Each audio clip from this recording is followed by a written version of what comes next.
Okay, so I wanted to do a review about this book, The Woman with the 92 Personalities, Truddy Chase. This book is called When Rabbit Howls.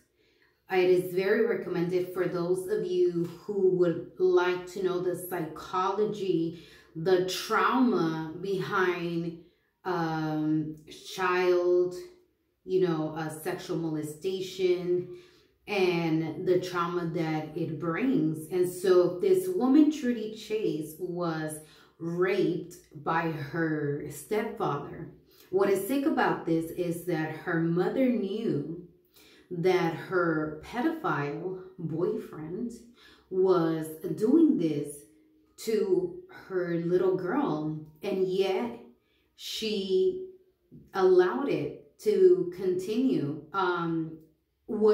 Okay, so the reason why I believe that she altered these 92 personalities was because that was her way to survive. What I mean by survive, like, she could have committed suicide, right? She could have, and so to escape from, from this pedophile stepdad that was supposed to love her like his own child was doing this to her. She did try hypnosis, which helped her a lot to discover all the things that this sick man ever did. And what is even more sick, I feel like the mother, her mother enabled, the husband to do this to her. And also the father was raping his own children. So not only was Truddy Chase raped by this monster, but her other siblings were also, molested and raped and touched inappropriately. This man was just so sick. And I can't believe that, he never got arrested. He denied ever doing this to her. The mother refused. I believe that when she talked about publishing the book, or when the book was about to be released, it was just weird how she died, unexpectedly. And so it just sucks that the stepfather, who didn't care about, ruining this child's life, Truddy Chase, he didn't care. All he cared about was his selfish, desires. Also, it goes even deeper that he was, also raping and sexually molesting the animals at the farm. She lived at the farm, I believe in 2 farms throughout her life.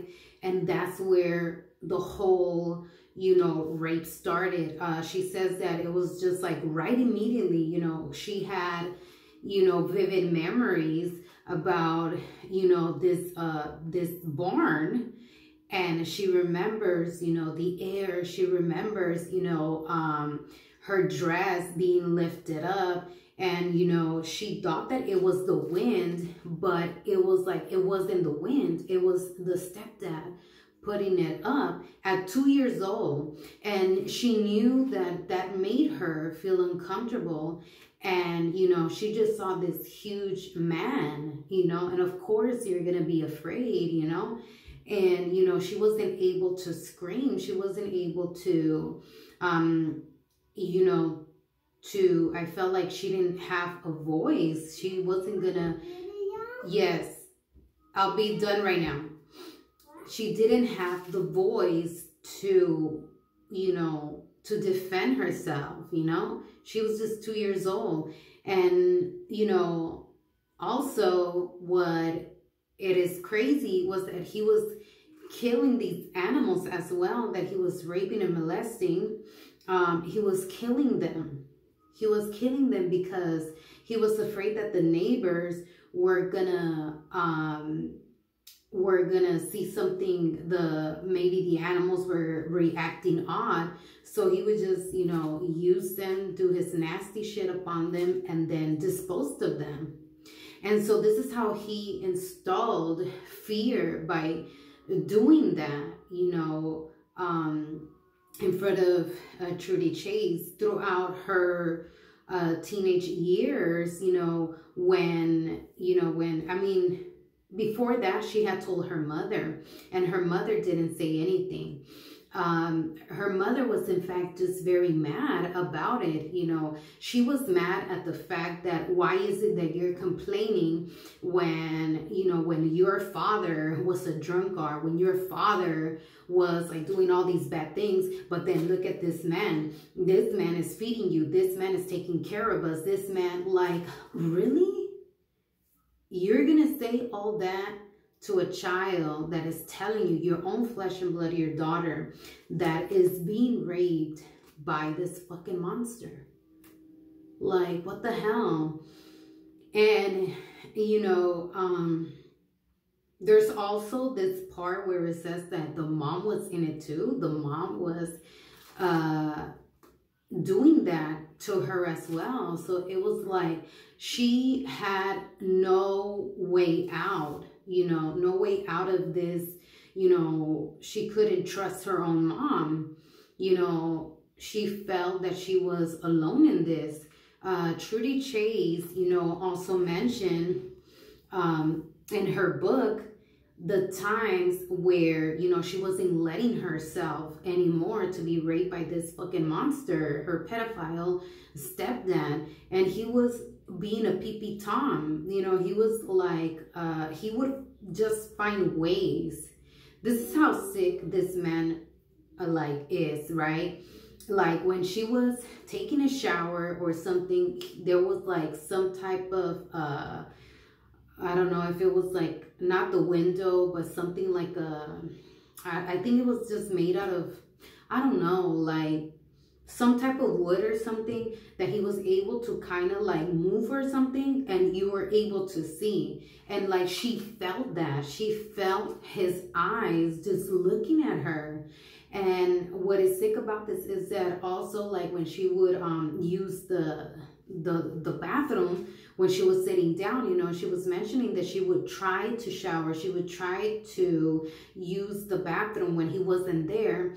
And at one moment when she sat down in the toilet and doing her private, you know, the fucking stepdad, like, looks under her, from, I guess, from the door that was like kind of, I don't know, had an opening, I don't know, through the wall or something. Apparently there was like some type of holes or something, and he was all like, got you. Like, what a sick fucking bastard. Like, you know, so she had no privacy, and that's why she like felt that she had to run away, you know. And it's just very sad. You know, I want to mention that pedophiles, you know, they're never sorry. In fact, when they say that they're sorry, it's only because they got caught. And unfortunately, you know, Truddy Chase, stepfather, didn't go to prison. Like, I believe that he died or something. And then when they did try to reach him, like, he was denying that he ever did that. And it is just very horrible, you know, her situation and the trauma that it causes a child. You know, a child is just very innocent, you know. And I'll never understand why the mom, if she knew what he was doing to her, you know. And then the mother was like, she wasn't there, like, in her head. Like, she'll like try to advise her, oh, boys are bad, oh, don't do this, oh, don't wear shorts, oh, don't curse, oh, don't kiss boys. But yet, like, dude, like, your pedophile husband or boyfriend is like doing this to her. So how can you give your daughter, who is being raped, you know, almost every freaking night, you know, and it was like the mom knew, you know, she was explaining how, you know, when the mom would like wash dishes, check how fucking weird this fucking guy, this monster is. He would chase after her. She remembers that when she was a child, he was chasing after her and she was afraid of him. And the mom wouldn't do anything. And this man would go on top of her, playing, supposedly playing. And it's like, really? That's called playing? An adult getting on top? Like, that's just not right. Like, how can you do that? And I feel just very sad, you know. Unfortunately, you know, she died. And, you know, she did get married, but it just wasn't really working out, you know, because she had those blackouts. She was angry out of nowhere. She had another version of what marriage was, you know. She felt that marriage, you know, was just to kind of like tie down the woman and to kind of like submit to the guy. And, you know, her husband was actually a very nice person, you know, and they had a daughter, but she felt that she wasn't lovable.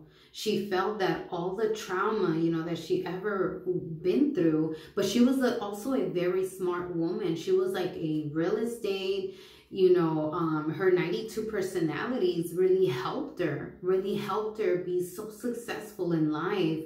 And, you know, she took therapy, she took all types of medication.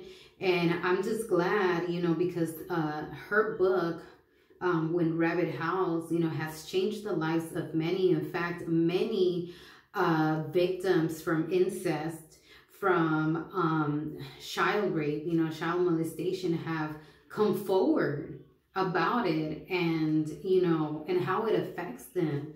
And it's just a very, you know, harsh situation. And I remember that, you know, switching the subject about the book, you know, I remember that I had a friend years ago that that she had run away from, you know, from her mom's house because, you know, her boyfriend was, you know, he was just so weird too. Fucking monster. Like, he would on purpose like remove the knob, you know, the bathroom and her room, so that way he had easy access, and that way he was able to see through the hole when she was showering or when she was like taking a shit or, you know, doing all that. And, you know, and her mom, you know, when she told her mom didn't do anything about it. And, you know, she was telling me that, you know, it was just fucked up because then it led to him, you know, bumping into her on purpose to touch her boob. And that's what, you know, Truddy Chase also was mentioning, you know, that her fucking pedophile stepdad was always trying to bump into her on purpose. And I'm just sharing like a few of the signs of like how it starts, you know, like if they feel that they can get away with it, just a fucking little touch or something, then it goes to something else. Then it goes to pee-pee tom. Then it goes to all of a sudden, you know, removing the doorknobs. All of a sudden is, you know, the window doesn't close, or, you know, all of a sudden there's walls on the holes, you know. And it's just a very horrible way to live. So anyway, back to this friend of mine, you know, she ran away and she ended up, you know, hooking up with this older guy that was taking care of her. But she was so afraid because she had her little sister that was just like 5 years old at the time. And so she wondered if he was ever going to do something like that. And I really feel that, you know, when you give, like, if it doesn't matter if it's a stepdad, when they do that to a child that is not his, I am definitely for sure, because he's getting away with it. And especially because her mom knew, and it's like, okay, you're not going to do anything to him. You're not going to kick him out. You're not going to like call the cops. You're not going to put his ass in prison. for what he's doing to her. But yet, you know, what are you supposed to pretend that nothing is going to happen to, you know, to your other sister? Like, so these pedophiles, they don't care if they can get their hands on their stepchildren. I'm more than certain that they will do this to their own kids. Anyways, this is a really good book. It's very deep, and I recommend it everyone who is into psychology and trauma and all that, and you just want to like learn, you know, their perspective and how they see and view life. You know, I will definitely recommend this, When Rabbit Howls.